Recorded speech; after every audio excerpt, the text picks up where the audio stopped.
terlepas dari statusnya sebagai saham blue chip, adanya isu perang Israel-Iran yang semakin memanas menyebabkan saham ini terjun dari nilai all-time high-nya. Saham BBRI, yang sebelumnya sempat menyentuh harga tertingginya di Rp6.400 tanggal 13 Maret bulan lalu, kini hanya dihargai Rp5.275 atau sudah turun sebesar 17,5%. Nah, apakah penurunan harga saham BBRI ini merupakan kesempatan langka? Atau memang sudah seharusnya harga sahamnya turun? Yuk tonton video ini terus sampai selesai.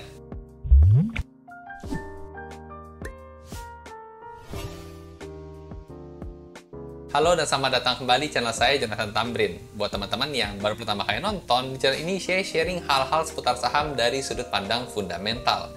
Ada analisa saham, ada mindset investasi, dan ada update berita terkini. Jadi buat teman-teman investor boleh banget nih, diklik tombol subscribe dan nyalakan lonceng notifikasinya biar nggak ketinggalan update-update video berikutnya. Di video kali ini, kita bakal lihat kondisi fundamental, valuasi, dan histori pergerakan harga saham BBRI, update yang kuartal 4 tahun 2023. Bagaimana perbandingan antara kondisi fundamental dengan pergerakan harga sahamnya? Yuk langsung aja kita lihat pembahasannya. Oke, sekarang kita bakal coba bedah kondisi fundamental dan valuasi saham BBRI. Buat analisanya, saya akan gunakan file RDFA ya. Buat teman-teman yang belum tahu, RDFA merupakan singkatan dari Rekap Data Fundamental Emiten. File ini merupakan file Excel yang saya buat sendiri untuk memudahkan saya menganalisa saham tentunya. Berisi rekap data fundamental inti lengkap semua emiten dalam waktu 10 tahun terakhir. Buat teman-teman yang mungkin tertarik sama file RDFA-nya, bisa langsung cobain aja ya, download free sampelnya di website saya. Sekarang kita mau pakai buat analisa saham BBRI dulu. Nah, buat mulai analisanya, kita tinggal ganti aja kode saham di sini sama kode saham yang mau kita analisa. Kita mau analisa BBRI ya. Nah, setelah di enter, maka langsung muncul nih semua data fundamental inti dalam waktu tren 10 tahun terakhir.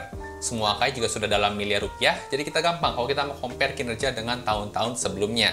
Nah, sekarang kita masuk dulu ya, kita kenalan dulu sekilas tentang BBRI ini. Kode sahamnya BBRI, nama perusahaannya Bank Rakyat Indonesia Persero Tbk, dengan nilai kapitalisasi pasar ya, pada saat video dibuat di tanggal 20 April tahun 2024, ada di angka 791,4 triliun rupiah ya, karena ini dalam miliar rupiah.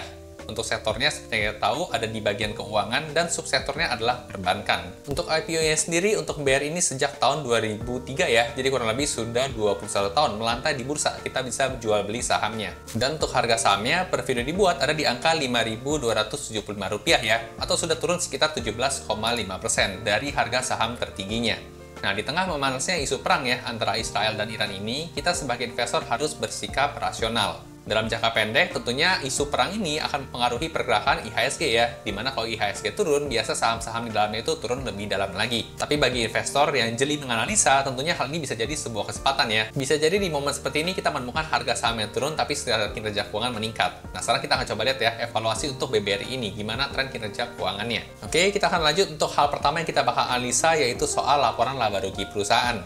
Di sini ada tren yang pertama ya, untuk penjualan, sales, dan revenue BBRI selama 10 tahun terakhir, kita bisa lihat cakep banget memang, seperti anak tangga ya, setiap tahun selalu naik nih. Kecuali memang di tahun 2020 ada kasus khusus ya, pandemi COVID-19. Tapi selain kasus khusus ini, setiap tahunnya memang secara kinerja penjualan selalu naik ya. Bahkan meskipun menyandang status sebagai saham blue chip ya, selama setahun terakhir naiknya masih double digit nih, yaitu di 16,95%. Dari 160 triliun naik jadi 188 triliun rupiah untuk revenue perusahaan. Nah, sekilas dari grafik revenue di sini memang nggak salah ya kalau BBRI ini menyandang sebagai status saham perbankan BUMN nomor 1 nih di Indonesia. Dimana kalau kita lihat CAGR-nya juga ya, selama 10 tahun terakhir mencapai angka hampir 8%. Ini artinya, growth revenue perusahaan kalau dipukul rata setiap tahunnya itu kurang lebih naik sekitar 8%. Dari 75 triliun di tahun 2014 naik sampai 188 triliun di tahun 2023. Setiap tahunnya rata-rata naik 8%. Sekilas masih nggak ada masalah banget ya, buat revenue masih bagus banget. Sekarang kita akan coba lihat ke laporan selanjutnya, yaitu bagian gross profit. Nah, di sini kalau kita perhatikan ya, untuk angka gross profitnya itu sama nih dengan angka revenue. Nah, ini kenapa? Karena memang untuk dari segi bisnis perusahaan ya, yaitu perbankan, mereka tidak punya beban bahan baku. Sedangkan untuk menemukan angka gross profit ya, atau laba kotor, kita perlu mengurangkan revenue dengan beban bahan baku. Sedangkan seperti yang kita tahu, perbankan tidak punya beban bahan baku. Jadi angkanya sama di sini. Nggak ada masalah untuk gross profitnya, kita akan coba lihat dari sisi kondisi operating profitnya nih, atau laba usahanya. Di sini juga masih cakep banget ya, kecuali memang tahun 2020 ada pandemi, sempat belum all time high ya di tahun 2021, tapi tahun 2022-nya sudah lebih tinggi dibandingkan tahun 2019, dan hingga saat ini juga masih melanjutkan kenaikannya ya. Di sini bahkan kenaikannya lebih kencang lagi, yaitu di 19,47%, dengan CAGR di 11,7%. Sampai sini BBRI masih yang terbaik ya, masih belum ada kendala, dan kita akan lihat dari sisi net profitnya. Nah, net profitnya juga masih menarik ya, masih all time high juga nih, naiknya 17,45%. Dari 51 triliun jadi 60 triliun di tahun 2023. Untuk CAGR sendiri juga masih double digit di 10%. Ini tergolong kenceng ya untuk saham blue chip yang sekelas BBRI. Nah, sekilas kita perhatikan dari sisi profitabilitas perusahaan nggak ada masalah sama sekali ya. Nah, ini jadi hal yang menarik nih, di mana harga sahamnya ternyata turun nih belakangan ini, 17,5%, sedangkan laba bersihnya sendiri naik 17,5%. Nah, sikap seperti apa yang perlu kita ambil sebagai investor itu nanti dulu ya. Kita perlu analisa lengkap dulu nih, baru bisa kita ngambil kesimpulannya. Kita lanjut dulu, kita ke bagian beban bunga atau keuangan. Nah, seperti kita tahu, perbankan itu kan tidak punya beban bunga ya, jadi memang angkanya 0 di sini. Dan sekarang kita akan lihat tren kenaikan EPS-nya nih, atau laba per lembar sahamnya. Nah, di sini menarik ya, kita bisa bandingkan untuk EPS-nya tahun 2020 sampai tahun 2023, setiap tahunnya itu mengalami kenaikan ya, selalu lebih tinggi dibandingkan dengan tahun-tahun sebelumnya. Dan kalau kita lihat perbandingan full year-nya ya, antara tahun 2020 sampai tahun 2023, ini juga cakep banget, naik seperti anak tangga. Jadi memang BBRI ini perusahaan bagus ya, mantep banget, setiap tahun nggak ada yang namanya menurun dari segi kinerja keuangannya. Oke, sampai sejauh ini untuk laporan laba rugi perusahaan nggak ada masalah sama sekali buat BBRI. Sekarang kita akan lihat update kinerja laporan neracanya ya. Apakah neracanya juga di update yang terakhir tergolong sehat? Nah, setelah kita masuk ke laporan neraca, sebenarnya kita tahu untuk neraca ada 3 komponen ya, yaitu aset, hutang, dan modal. Sekarang kita akan lihat dari sisi komposisi asetnya dulu nih. Nah, untuk asetnya juga seperti anak tangga ya, naik terus nih setiap tahunnya, dan ini merupakan hal yang bagus. Terakhir naik 5% ya, dengan CAGR 10% selama 10 tahun terakhir. Nah, untuk Bank BRI ini secara total aset udah bisa dikatakan nggak main-main lagi ya, karena sudah menyentuh hampir 2.000 triliun rupiah ya di tahun 2023 ini. Di sini angkanya 1,9 triliun rupiah. Nah, sampai sejauh ini total aset nggak ada masalah ya buat Bank BRI. Nah, biasanya aset ini kan dibagi dua ya, ada aset lancar dan aset tidak lancar. Namun karena BBRI ini merupakan saham perbankan ya, mereka tidak memecah antara aset lancar dan tidak lancarnya. Sama juga dengan BCA, BTN, BNI, dan sebagainya. Ketika teman-teman cek laporan keuangan perusahaannya, pasti nggak ada angka aset lancar dan tidak lancarnya. Jadi kita skip ya untuk aset lancar dan tidak lancarnya. Kita akan lanjut ke bagian hutang nih. Nah, bagian hutang ini ternyata juga setiap tahunnya naik ya. Sekarang hutangnya itu sudah mencapai 1.600 triliun rupiah. Nah, berarti BBRI ini jelek dong, setiap tahun nambah utangnya ya, sampai ribuan triliun pula. Cara baca nominal hutang untuk saham perbankan tidak seperti itu ya, teman-teman. Semakin tinggi justru malah biasanya semakin bagus nih buat saham perbankan. Kenapa? Karena dana nasabah yang disetorkan kepada perusahaan itu dimasukkan sebagai hutang. Jadi misalkan ada nasabah baru ya, mendaftarkan ke buka rekening di BRI ini, dan menaruh uang sebesar 100 juta. Nah, maka 100 juta ini akan menambah ke bagian hutang. Sedangkan kita tahu ya, penambahan nasabah itu kan merupakan hal yang bagus buat perusahaan. Jadi dengan bertambahnya angka hutang ya di bagian saham perbankan ini bisa jadi merupakan hal yang bagus. Dan kita bisa lihat konsisten naik terus ya, yang berarti nasabahnya setiap tahun selalu bertambah untuk Bank BRI. Nah, bagian liabilitas juga biasanya dibagi dua ya, ada liabilitas jangka pendek dan jangka panjang. Tapi untuk saham perbankan, semua saham perbankan tidak memecahnya menjadi dua bagian tersebut. Jadi di sini ada bagian liabilitas jangka pendek, kita skip karena memang nggak ada angkanya, dan jangka panjang juga kita skip. Kita akan lihat bagian total ekuitas nih sekarang, atau modal perusahaan. Nah, secara modal juga kalau kita lihat grafiknya di sini ya, setiap tahun selalu naik nih. Untuk tahun terakhir naik sekitar 4%, dari hampir 300 triliun naik jadi 311 triliun rupiah. Nah, untuk kenaikan modal ini bisa dikatakan agak sedikit melambat ya, naik cuma 4% doang. Padahal secara CAGR selama 10 tahun terakhir itu angkanya double digit di 13,7%. Dari yang awalnya 97,5 triliun ya di tahun 2014, sekarang sudah mencapai 311 triliun. Memang ngebut ya kalau kita bandingkan dengan 10 tahun terakhir, tapi kalau kita bandingkan dengan 3 tahun terakhir, tergolong agak stagnan nih, agak kecil kenaikannya. Oke, tapi nggak terlalu masalah ya, karena toh masih all time high dan masih bertumbuh juga. Sekarang lanjut kita akan lihat dari sisi total kas perusahaan ya, setiap tahunnya naik apa turun nih. Dan ternyata untuk tahun 2023 kurang lebih sama nih untuk total kasnya di tahun 2020. Kalau kita lihat grafiknya secara total kas ya kurang lebih stagnan ya di kisaran 24 triliun sampai 31 triliun rupiah. Dan menurut saya ini bukan merupakan hal yang buruk, karena sebagai perusahaan juga nggak baik nih kalau nyimpan kas kebanyakan. Lebih baik diputar lagi jadi duit dibandingkan numpuk jadi kas. Jadi kalau kita lihat di sini sih angka 31 triliun ini kurang lebih di rata-rata ya, jadi nggak ada masalah. Lanjut lagi soal piutang lancar ya, kita bisa lihat selama 10 tahun terakhir angkanya juga naik terus ya, dan ini juga merupakan hal yang bagus. Kenapa? Karena memang bisnis inti perusahaan perbankan itu kan memberikan pinjaman ya kepada konsumennya. sehingga dia mempunyai piutang terhadap konsumennya. Semakin tinggi piutang perusahaan, ya berarti semakin banyak konsumen yang ngambil kredit di Bank BRI ini, yang otomatis pada akhirnya juga akan mendongkrak laba bersih perusahaan. No problem, masih cakep banget, setiap tahunnya naik terus, apalagi tahun terakhir naiknya double digit ya, 12,8%, lebih tinggi dibanding CAGR-nya yang cuma 9%-an. Oke, lanjut ke angka persediaan ya. Dan untuk persediaan, emiten perbankan ya tentunya nggak punya persediaan, karena bahan baku mereka yaitu uang itu sendiri. Jadi untuk persediaan juga di sini kita skip lagi ya. Kita akan lanjut ke lihat angka BVPS-nya atau nilai buku per lembar sahamnya. Nah, di sini kita bisa lihat agak drop ya di tahun 2016 ke tahun 2027. Tapi setelah itu naik konsisten. Kenapa angkanya bisa jeblok jauh di sini? Berarti nggak bagus dong. Tentu nggak gitu ya cara bacanya. Bank BRI ini melakukan namanya stock split 1:5. Jadi sebenarnya kinerja di tahun 2017 ini itu ibaratnya angka di sini dikali 5, yang itu lebih tinggi dibandingkan dengan angka tahun sebelumnya. Jadi memang masih meningkat terus ya hingga sampai tahun 2023. Dari grafik di sini juga kita bisa katakan bagus banget ya untuk Bank BRI, nggak ada masalah, masih naik setiap tahunnya. Nah, lanjut kita akan lihat tren pembagian dividennya ya. Dan ini mungkin menarik buat teman-teman dividen hunter. Di tahun 2017 ada stock split 1:5. Jadi kalau mau dibandingkan angka 107 ini dikali 5 ya, yaitu lebih tinggi dibandingkan tahun 2016. Yang berarti semakin tahun semakin meningkat nih dari segi dividen per lembar sahamnya. Nah, kita bisa lihat ya untuk tutup buku tahun 2022 dibandingkan dengan tutup buku tahun 2021 ada peningkatan pembagian dividen nih sebesar 65% dari Rp174 per lembar saham jadi Rp288 per lembar sahamnya. Dan sedangkan kita tahu ya di tahun 2023 tadi kan secara laba bersih itu all time high. Jadi kita bisa expect nih, untuk tutup buku tahun 2023 bakal bagi dividen lebih tinggi lagi dibandingkan Rp288 ini. Nah, buat teman-teman yang mungkin sudah pegang Bank BRI ini ya sejak awal Maret, tentunya teman-teman juga pasti udah dapat dividen nih, yaitu sebesar Rp319 ya per lembar sahamnya, yang lebih tinggi dibandingkan tahun sebelumnya, yaitu Rp288. Nah, peningkatan dividen yang terus-menerus ini merupakan pertanda bagus ya, yang berarti perusahaan itu bertumbuh dan peduli terhadap investornya. Sekarang kita bakal coba lanjut untuk bedah laporan arus kas perusahaan ya. Jadi kita udah laporan laba rugi yang pertama bagus, laporan neraca juga nggak ada masalah, masih cakep banget juga. Sekarang kita bakal coba lihat laporan arus kasnya. Gimana evaluasinya di update kuartal 4 tahun 2023. Nah, untuk laporan arus kas ada 3 komponen ya. Ada cash flow from operation, atau arus kas dari aktivitas operasi, ada juga yang dari aktivitas investasi atau investment, dan yang terakhir ada aktivitas pendanaan atau financing. Sekarang kita akan lihat satu-satu ya. Kita masuk ke yang operation dulu. Nah, untuk cash flow from operation dari Bank BRI selama 10 tahun terakhir kita bisa lihat grafiknya di bawah sini. Agak cukup menarik karena di tahun 2023 doang nih yang angkanya negatif.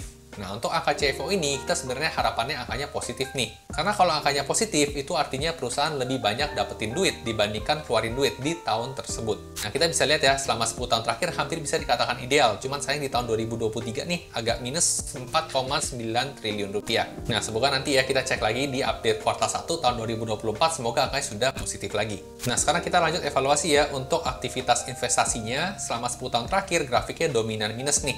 Dan ini merupakan hal yang bagus ya. Kenapa? Karena kalau angkanya negatif, itu tandanya ada duit lebih banyak keluar nih buat aktivitas investasi. Seperti yang kita tahu, tujuan dari investasi itu kan baik ya, memberikan keuntungan buat perusahaan di masa depan. Jadi di sini hampir ideal juga ya, kecuali tahun 2022 nih angkanya positif sendiri 27 triliun, tapi udah balik lagi negatif nih di tahun 2023-nya. Lanjut, sekarang kita akan lihat kondisi Bank BRI dari sisi laporan arus kas dari pendanaan selama 10 tahun terakhir.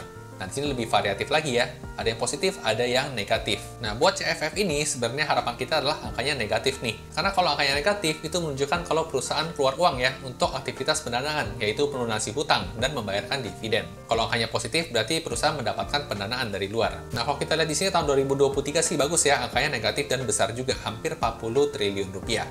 Oke, di sini kita udah lihat ya untuk update laporan arus kasnya. Sekarang kita bakal bandingkan soal rasio keuangan perusahaan nih. Cakep apa enggak untuk Bank BRI di update yang terakhir. Nah, yang pertama ada yang namanya profitability margin ya. Ada gross profit margin, ada operating profit margin, dan net profit margin. Untuk angka gross profit margin saham perbankan, semua angkanya 100% ya. Karena memang ya tadi, nggak punya beban bahan baku. Jadi angka laba kotornya sama dengan angka revenue-nya, jadi 100% di sini. Nah, kita bisa fokus ke dua angka sisanya ya, yaitu OPM dan NPM-nya. Kita bisa lihat di tahun 2020 ada kasus khusus ya, pandemi corona, dia turun agak dalam. Namun saat ini kondisinya sudah lebih tinggi ya, bahkan membaik dibandingkan dengan kinerja sebelum pandemi sekalipun. Untuk net profit marginnya sudah di angka 32% ya, lebih tinggi dibanding sebelumnya cuma 27%. Dan untuk OPM-nya juga sudah mencapai 41% ya. Dan ini merupakan hal yang bagus nih, yang berarti keuntungan perusahaan itu semakin tebal. Nggak ada masalah, sekilas dari sisi profitability margin masih bagus banget untuk Bank BRI. Sekarang kita akan lihat dari sisi ROE perusahaan ya, atau return on equity-nya. ini tren selama 10 tahun terakhirnya, secara rata-rata biasa ROE-nya ada di angka 17,3% nih. Tapi sekarang angkanya sudah di 19,3% ya, atau lebih tinggi dibandingkan dengan rata-rata 10 tahunannya. Dan jadi memang masih cakep banget ya, apalagi nih angkanya hampir double digit di angka 20% untuk kelas saham sebesar Bank BRI. Dan trennya pun juga kalau kita lihat masih meningkat ya selama 4 tahun terakhir. Jadi menurut saya di sini benar-benar nggak ada masalah sama sekali.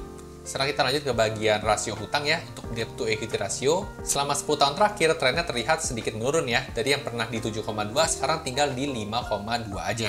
Nah, untuk saham perbankan, sebenarnya idealnya untuk rasio hutangnya itu bertambah ya, apalagi bertambah hutangnya itu karena bertambahnya nasabah. Jadi menurut saya BBRI perlu mengenjot lagi nih untuk peningkatan nasabah di tahun-tahun berikutnya lagi.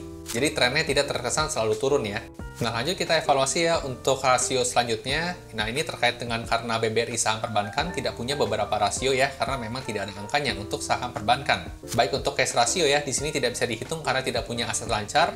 Untuk current ratio juga tidak bisa dihitung karena tidak punya aset lancar, dan quick ratio juga tidak bisa dihitung karena tidak punya persediaan. Jadi kita langsung aja kita lihat ke bagian dividend yield-nya nih.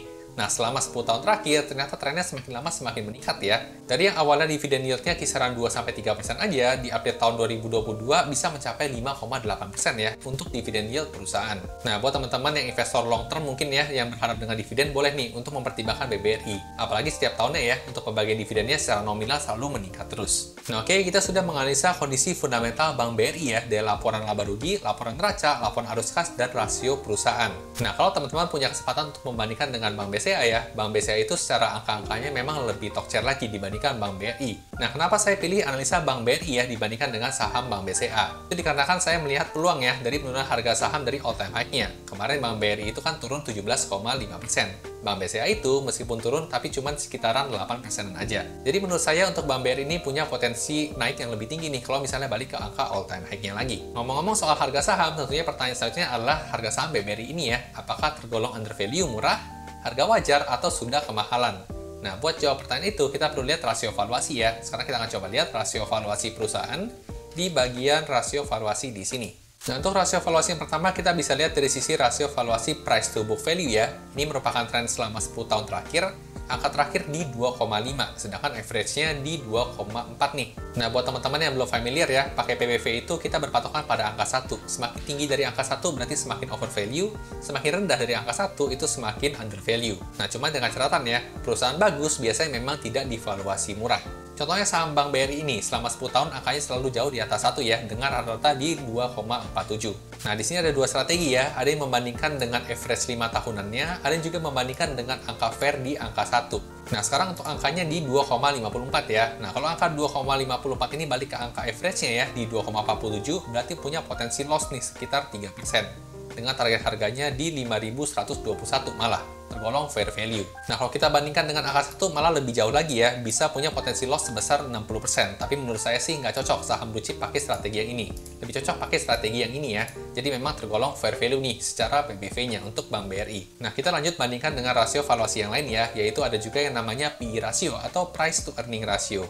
Nah, selama 10 tahun terakhir grafiknya seperti ini. Nah, sama kita pakai strategi yang putih ini aja ya, karena memang saham blue chip itu biasa tidak dihargai murah. Nah, kalau kita bandingkan average-nya ya, selama 5 tahun terakhir itu di angka 17, sekarang angkanya di 13,17 nih. Yang berarti kalau angka 13 ini balik ke angka 17, dia punya potensi gain sebesar 31%. Yang berarti harga wajar BBRI itu seharusnya di angka Rp6.900 nih, yang tergolong sedikit under value. Nah, berarti better pakai mana dong? Percaya yang PBV yang mengatakan sudah wajar atau yang mengatakan under value ya, yaitu PE ratio sedikit under value. Nah, buat saya pribadi, karena menilai saham BBRI ini merupakan saham blue chip ya, yang memang terus bertumbuh dan terbukti juga selama puluhan tahun, maka kita bisa pakai atau percaya pakai rasio PE ratio ya, dengan catatan nih tentunya selama setahun-tahun berikutnya, kinerja keuangannya juga harus tetap meningkat, nggak boleh stagnan atau turun. Kalau BBRI ini selama tahun-tahun berikutnya ya, tahun 2024, tahun 2025, itu terus mencatatkan kenaikan kinerja, maka tentunya bisa dikatakan saat ini harganya under value, karena berpotensi untuk menuju all time high-nya lagi. Nah, kalau mau lebih simpelnya lagi ya, karena memang saham BBRI ini tuh merupakan saham blue chip nomor 1 perbankan BUMN ya di Indonesia, kita bisa lihat aja histori pergerakan harga sahamnya.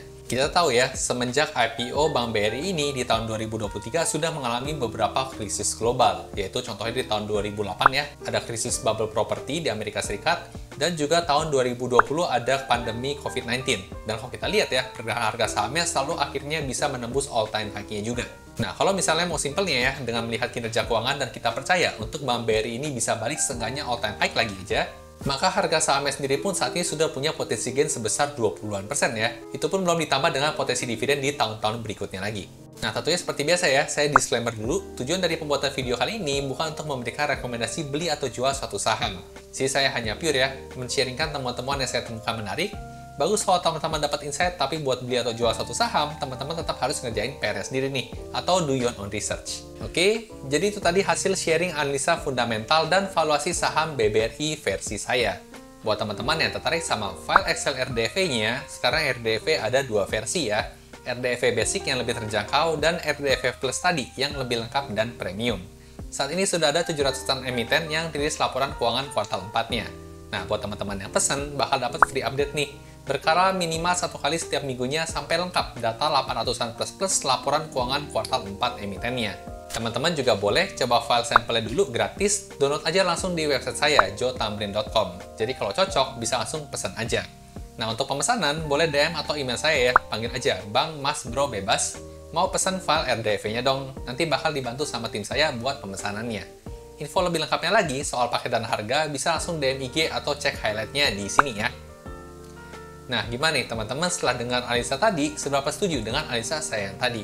Atau ada yang punya pendapat lain? Boleh tuliskan pendapat dan komentar teman-teman di kolom komentar di bawah ya, biar bisa kita diskusiin lebih lanjut lagi. Suka video seperti ini, jangan lupa di like dan bagikan ke teman-teman investor lainnya ya, supaya makin jago analisa sahamnya. Sampai jumpa di video berikutnya.